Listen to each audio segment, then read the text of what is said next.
everyone, Brian Moore here. Thanks for tuning in. In this video segment, I'm going to talk about the steps involved in curing a slice. The vast majority of most golfers slice the ball and they can't stop no matter what. And I think part of the problem is a lack of understanding on why the ball slices, number one.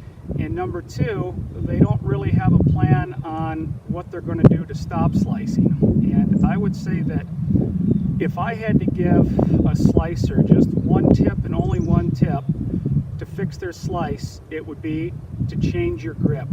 The root of most slices comes from what we call a weak grip, where the club gets up in the palm too much of the left hand, and the left hand is rotated too far to the left on the club, and this causes the club face to get open in the backswing and usually stay open on the downswing, which causes all sorts of problems through impact. Most slicers suffer from releasing the club too early, spinning out around their back foot, coming over the top, and it's been my experience that the shape of somebody's golf swing, be it good or bad, is largely a reaction to the club face. We're very instinctive and we do whatever we need to do to try to solve the task and right the ship, but unfortunately an open club face leads to a lot of bad things on the way down. So a little drill here I'm going to show you. A good place to start if you're a slicer is we're going to take your grip and we're going to turn it so far to the right with both hands that you can't possibly get that club face open.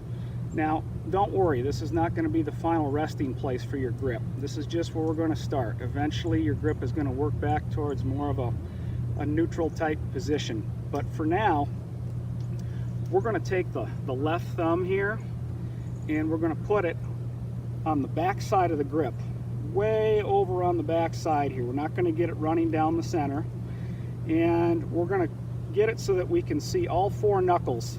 When I look out here, I can see all four knuckles, and when I put the club down on the ground, I can clearly see all four knuckles. I don't really want there to be much of a gap between the base and the thumb and the forefinger here. We want to kind of keep that together and get that thumb side there. The right hand, really going to come underneath from the bottom here. So I want you to really step outside your comfort zone and grip the club like this, okay? Now, the next thing that we're going to do is we're going to practice just hitting some little shots with this grip. And I think the most important thing in curing a slice is that a slicer needs to first learn how to hook the ball. You don't go from slicing to straight. You have to go from slicing to hooking and then work your way back towards the center. Most slicers have never experienced what it feels like to hook a golf ball, and this drill is pretty much a surefire way to get somebody to hook the ball. So I've got a 7-iron here, and I'm going to put the ball on a little short tee, and I'm going to focus on three things here, okay? Number one, I'm going to just make some little swings, maybe, about halfway back and halfway through, or 3/4 back and 3/4 through, at about half to 3/4 your normal effort.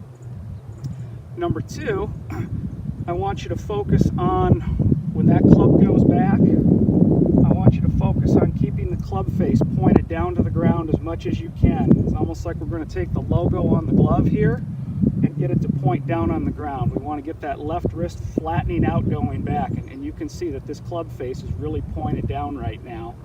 And the third thing is, let's just focus on solid contact with just some nice easy little swings here.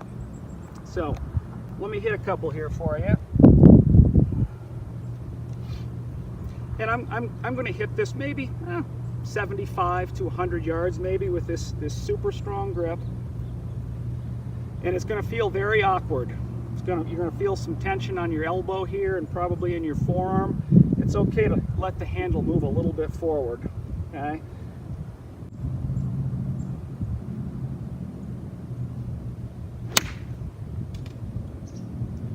Now that ball really went left, and if you're doing this properly, you should be hitting low, sharp, smothering hooks, and that's a good thing for a slicer in the beginning. If you're having difficulty with this, chances are you're not making solid contact because you're not used to this grip. Stick with it. I know it's very uncomfortable for now, and again, this is not going to be where your grip is forever. It's just for now. Work on this a little bit, and in a later segment I'm going to talk about moving on from there and the next step to fixing your slice. So thanks for tuning in, and we'll see you again next time.